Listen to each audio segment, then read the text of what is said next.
Hi, everyone. About a minute on China's near monopoly on alt energy technologies. This is a topic I've discussed before. In fact, I wrote a full chapter about it in my fourth book, Power Hungry, which was published 13 years ago, and I focused on rare earth elements and China's dominance of that market.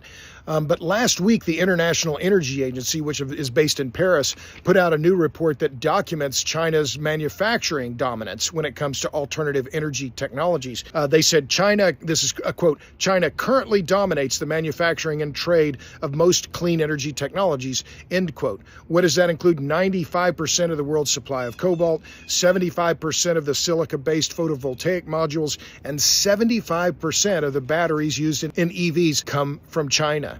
I mean, this is near monopoly status on all of those. Further, the IEA said that between now and 2030, when it comes to refining of key commodities, key metals for energy transition, particularly copper, that China accounts for 80% of the expected additions in new copper refining capacity, as well as 95% for cobalt and 60% for lithium and nickel. To me, this is important because for decades, the U.S. and policymakers have been talking about overdependence on OPEC and imported oil.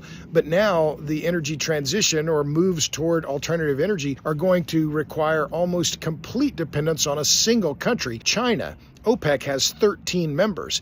There was a good headline in the Wall Street Journal on this the other day. It said, quote, OPEC has nothing on China's clean energy monopoly. So I'm not bashing China, but this latest IEA report underscores this supply chain issue for alt energy technologies and how dependent we could be on China when it comes to these technologies. Okay, follow me on Substack, would you? robertbryce.substack.com. Thanks a lot. See ya.